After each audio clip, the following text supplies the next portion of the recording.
and the game that we're playing today is Mighty Morphin Power Rangers for the Super Nintendo. Now this is a rebuy for me. I had it when I was a kid, I sold it at one point, and I regretted that. So now I have it again, and it's not a very expensive game or hard to find, but it's one that I just haven't gotten until now again. It's a very fun action, has some platforming, it's mostly a beat 'em up, and it has some fighting game elements. You mean you haven't played it yet? Turn on the old Super Nintendo and it's Morphin time. Alright, we got Mighty Morphin Power Rangers. This is by Bandai and Saban Entertainment, licensed by Nintendo. And now in this game you actually want to go to the option first because there's a couple settings that you gotta do, or at least one setting. And that is, you gotta change the sound to stereo because for some reason this is one of those games that starts out in mono. Weird. So we selected stereo, exit. There's also a password function for the continue option. So you have passwords, no save data.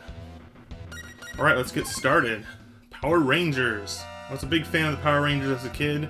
Still like them in various iterations to this day. So we got the Mighty Morphin Power Rangers original team here, without their Power Rangers gear on. And we've got Rita Repulsa up there in the sky, menacingly. Now you can actually choose from any character you want, and you can play as them as the levels progress. They don't have specific levels for each character, but you can choose any character for each level, which is really cool. But I don't think it's like Ninja Turtles on the NES where one of them dies. I think if one of them dies, you just get a game over. So it's not like Ninja Turtles where you have to switch them out. So we've got Trini, Yellow Ranger, Billy, Blue Ranger, Jason, Red Ranger, Kimberly, Pink Ranger, and Zack, Black Ranger. So I'm going to choose Billy because I guess he was my favorite as a kid because I was a Blue Ranger for Halloween one year. Let's just choose Billy for now. I don't know if I'll choose anyone else if I get a chance to. Area 1. That walking, running animation. He has some funny animation on this one. But he's still pretty cool. Okay, so we've got Y is attack, X I think is your special if I remember, A is nothing I guess, B is jump, L and R don't seem to do anything. I think you have more attacks than that once you become the Power Ranger. So it's a very simple yet fun side-scrolling beat 'em up. You can do some really neat moves like that throw I just did. Really cool. Go, go! These guys in these trench coats. Well, watch out, it's the putties, ah! I think he holds his head as he punches. It's like, I don't want to get hit. I want to get my glasses hurt. I want to break my glasses. Unless they're breaking the glass in the background. And it's kind of neat. You got some nice graphics. You've got like cars in the foreground moving around. You've got a background scrolling there. You've got them jumping off the rooftops. It's very detailed. Not only that, but it's a lot of fun. It's one of my favorite games that I had as a kid. So, yeah, you just kind of take on these guys. It's pretty simple at first, but as you'll see, each level has its own kind of theme of progression. You can kind of tell like how the levels are going to go once you kind of complete a couple of them. You'll kind of see the patterns of the stages, and I'll let you know about that in a little bit later. So basically what it is it goes, you fight as a human, and then whatever Power Ranger you choose, and then eventually halfway through the stage you'll morph into a Power Ranger, and then you'll have different attacks and stuff, and you'll have special abilities unlocked. And then you can continue on as a Power Ranger, and then you fight a boss, and you go to the next stage. And it continues in that pattern until you get to the Megazord stages, which are really cool, and they play it more like a fighting game. So here's the first boss or villain. So it's Morphin time. I take out and morph into the Blue Ranger. And so now we've got a thing called Bomb. I don't know why they call it Bomb, but it's actually your special attack. Well, that's cool. I don't remember him twirling the spear like that. Does he call it a spear? I don't know what his weapon's called. I should know that, but for some reason it's been a while. It's like a trident. Each character has their own weapon and their own dinosaur theme. Okay, so here's another part. This isn't actually the second stage, though, guys. This is just the second half of the stage, where you've got your ranger suit on, and you've got some other new abilities. And each character will have their own special up Y attack. So you've got, I think Kimberly can do bow and arrow, and Trini can do like a downward slash or thrust with her side daggers. And that's all that I can remember right now. I'm pretty sure Zach can do an axe attack. I don't know about anyone else in this. I don't know what Jason does. Probably some sword attacks. I'm pretty sure he has a sword. And, yeah. It's a pretty fun game. It's really neat. You can interact with the background there, too. Like, I just threw him onto that bench. And you probably saw earlier I picked up the bench.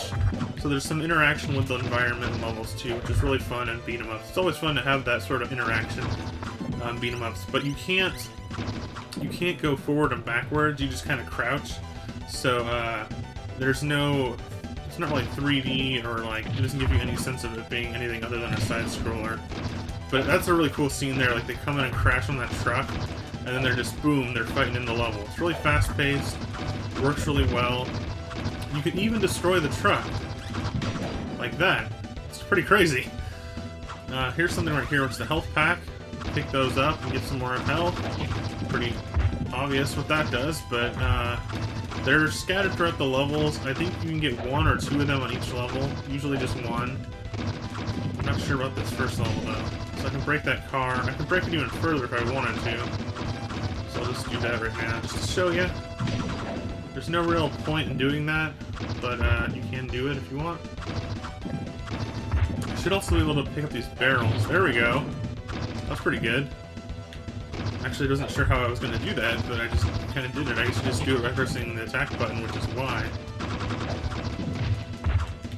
Hit with that guy.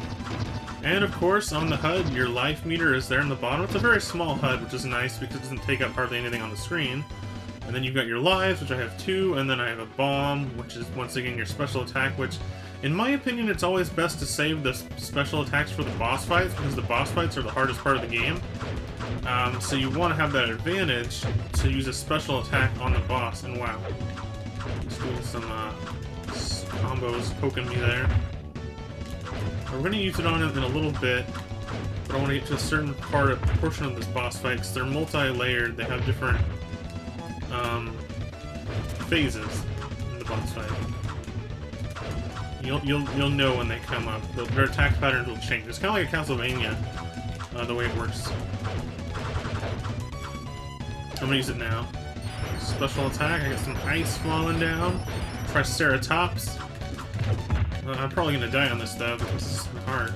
Usually I'm not doing this bad on it, but it's been a while, guys. I just know his weapons, so we gotta get to the second phase of the fight right now. And he's jumping around without any arms, so he has a new attack. Doesn't necessarily mean his attack's gonna be any easier, just because he doesn't have any arms. Now he's just a floating head. Watch out! Watch out! Okay, you gotta be careful in these fights. Oh, jeez, how did I get hit? If I hit him, it'll stop his from attacking. It'll stop his attacks. So we defeated him. I don't even know who that guy is. Like, I can't remember his name. I'm pretty sure these are all villains from the series. I'm pretty sure they would all just be from an episode. Usually on an episode of Power Rangers, there'll be like there'll be a villain, and then they'll turn into the Power Ranger and they'll fight him, and then at the very end they'll turn into like a Megazord, and then they'll fight him like that in front of the city. But this is a little bit different than that, but it's pretty much the same formula. And I like that they kept that with it. So there will be Megazord fights at the end of the game. Just a quick, you mean you haven't played it yet, because I really recommend this game for you guys. It's a lot of fun. Probably one of the better Power Ranger video games out there, and one of the funnest games that I've played on the Super Nintendo. I'm not even kidding, guys. It's a really fun one to have in your Super Nintendo library. And thanks for watching once again. If you want to support my channel, please be sure to subscribe, leave a like, leave a comment, let me know what you think about the Power Rangers, as well as continuing to watch my videos. Check the bell. Alright guys, thanks for watching once again. Bye!